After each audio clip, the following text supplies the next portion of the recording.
तो आज हम सुनने वाले हैं पंचतंत्र की एक बहुत ही मशहूर कहानी। कहानी एक बंदर और एक मगरमच्छ की। ये कहानी है दोस्ती की, धोखे की और हाँ, चतुराई की भी। चलिए, इस दिलचस्प कहानी की दुनिया में चलते हैं। लेकिन कहानी शुरू करने से पहले एक सवाल, एक बहुत जरूरी सवाल। क्या क्या एक सच्चा दोस्त कभी धोखा दे सकता है? यही सवाल इस कहानी की जान है। आइए देखते हैं कि बंदर और मगरमच्छ की दोस्ती हमें इस बारे में क्या सिखाती है। तो कहानी की शुरुआत होती है एक अनोखी दोस्ती से। एक ऐसी जगह जहां नदी किनारे दोस्ती के मीठे फल उगते थे। जरा सोचिए, एक शांत नदी का किनारा और वहां पनपती है एक अजीब सी दोस्ती। एक बंदर जो पेड़ पर रहता है और एक मगरमच्छ जो पानी में। एक जमीन पर, दूसरा पानी में। इनकी दोस्ती जितनी गहरी थी ना, उतनी ही हैरान करने वाली भी। तो ये थे हमारे दो दोस्त, दो अलग अलग दुनियाओं से। एक तरफ था बंदर, जामुन के पेड़ पर रहने वाला, बड़ा दिल वाला, हमेशा खुश। और दूसरी तरफ था मगरमच्छ, जो नदी में रहता था और रोज, जी हाँ, रोज अपने दोस्त से मिलने आता था। बंदर का दिल सच में बहुत बड़ा था। वो रोज खुशी खुशी अपने दोस्त के लिए मीठे मीठे जामुन तोड़ता और नीचे फेंकता। भले ही उनकी दुनियाएं बिल्कुल अलग थीं, लेकिन उन मीठे जामुनों ने उनके बीच दोस्ती का एक मजबूत रिश्ता बना दिया था। और पता है, ये कोई मामूली पेड़ नहीं था, ये जामुन का पेड़ था। हमारी संस्कृति में इसका एक बहुत खास स्थान है। कहते हैं कि इसके जो गहरे बैंगनी फल होते हैं ना, उनका रंग भगवान कृष्ण के रंग जैसा होता है। तो समझ लीजिए, ये पेड़ सिर्फ एक पेड़ नहीं था, बल्कि उनकी निस्वार्थ दोस्ती का एक प्रतीक बन गया था। लेकिन हर अच्छी कहानी में एक मोड़ आता है, और अब इस दोस्ती की मिठास में घुलने वाला था लालच का जहर, एक खतरनाक साजिश। कहते हैं ना, जब दोस्ती के स्वाद में लालच का जहर घुले तो सब कुछ बदल जाता है। और इस साजिश की जड़ में थी मगरमच्छ की पत्नी। जब मगरमच्छ ने उसे बंदर के दिए हुए जामुन खिलाए, तो उसके मन में एक बहुत ही भयानक ख्याल आया। उसने सोचा, अगर अगर ये फल इतने मीठे हैं, तो जो इन्हें रोज खाता है उस बंदर का दिल कितना मीठा होगा। बस यही एक सोच, और इस एक सोच ने सब कुछ पलट कर रख दिया। अब देखिए मगरमच्छ की पत्नी की चाल। वो बहुत बहुत चालाक थी। उसने अपने पति को मजबूर करने के लिए क्या क्या नहीं किया। पहले तो बीमार होने का जबरदस्त नाटक किया। फिर कहा कि उसकी जान सिर्फ और सिर्फ बंदर का दिल खाने से ही बच सकती है। सोचिए जरा, उसने अपने पति के प्यार को ही एक हथियार बना लिया और उस बेचारे को, अपने सबसे अच्छे दोस्त को धोखा देने के जाल में फंसा लिया। और अब कहानी उस मोड़ पर आती है जहां भरोसा टूटने वाला था। नदी के बीच धोखा। एक ऐसा सफर जिसमें भरोसा था, लेकिन जिसकी मंजिल मौत बनने वाली थी। पत्नी की बातों में आकर मगरमच्छ अपने ही दोस्त को मौत के सफर पर ले जाने के लिए तैयार हो गया था। मगरमच्छ ने बंदर को अपने घर दावत पर आने का झूठा न्योता दिया, और बेचारा बंदर, उसने तो आंख बंद करके अपने दोस्त पर भरोसा कर लिया।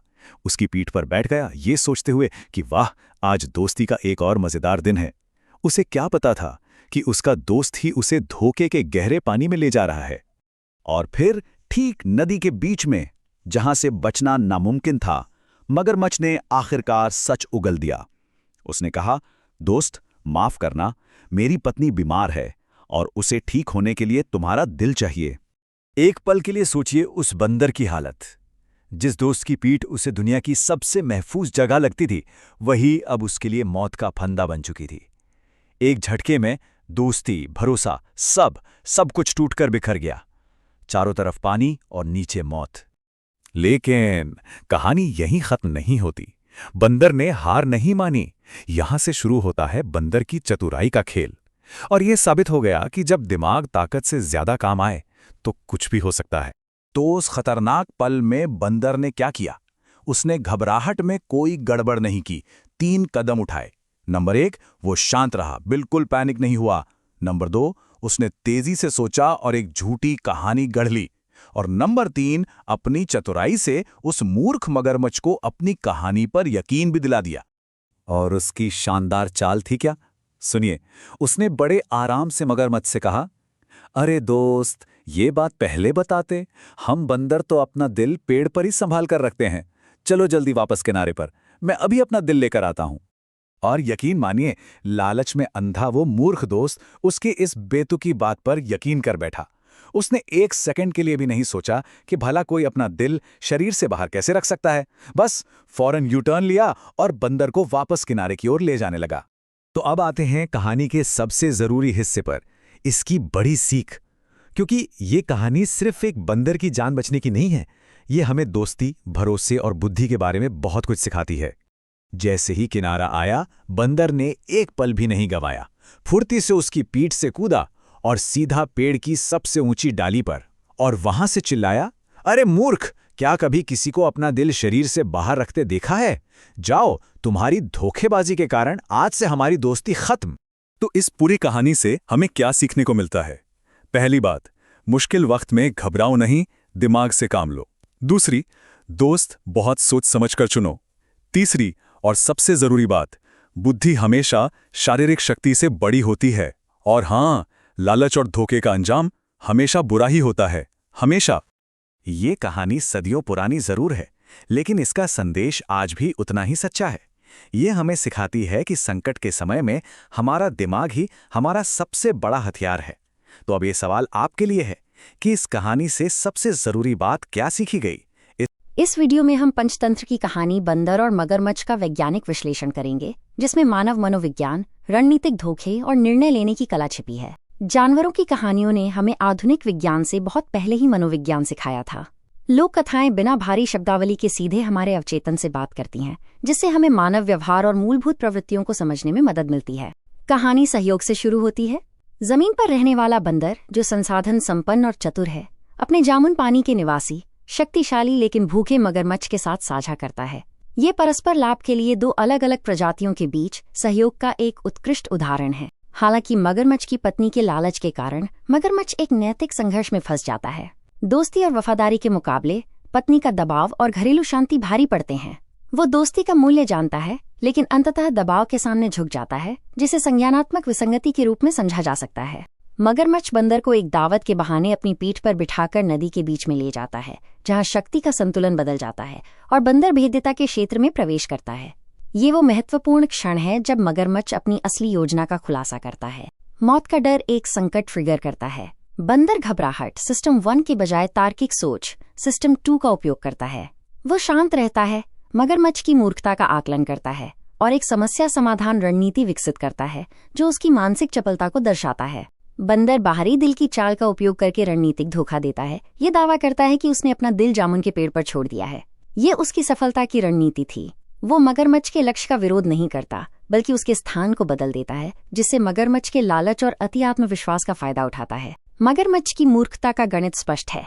वो जैविक असंभवता को समझने में विफल रहता है कि दिल शरीर से बाहर नहीं रखा जा सकता। उसका पूरा ध्यान केवल बिना संघर्ष के लक्ष्य पाने पर केंद्रित था। कहानी के 3 मुख्य स्तंभों के मनोवैज्ञानिक प्रोफाइल में बंदर की बुद्धि और संकट में मानसिक उपस्थिति, मगरमच्छ की वैचारिक भेद्यता और उसकी पत्नी का स्वार्थ और चालाकी शामिल है। ये कहानी पंचतंत्र के चौथे तंत्र लब्ध प्रणाशन के फ्रेम नैरेटिव में फिट बैठती है, जिसका अर्थ है प्राप्त हुई चीज को खोना। मगरमच्छ ने अपने लालच के कारण एक बहुमूल्य मित्र और मीठे फलों का स्रोत दोनों हमेशा के लिए खो दिए। जब मगरमच्छ दोस्ती वापस पाने की कोशिश करता है, तो बंदर धोबी का गधा की अंतर्निहित कथा का उपयोग करके दृढ़ सीमाएं स्थापित करता है, स्पष्ट करता है कि वो दोबारा मूर्ख नहीं बनेगा। ये लोक कथा भारत से शुरू होकर व्यापार और धर्म के माध्यम से पूरी दुनिया में फैल गई, क्योंकि मानव मनोविज्ञान हर जगह समान है।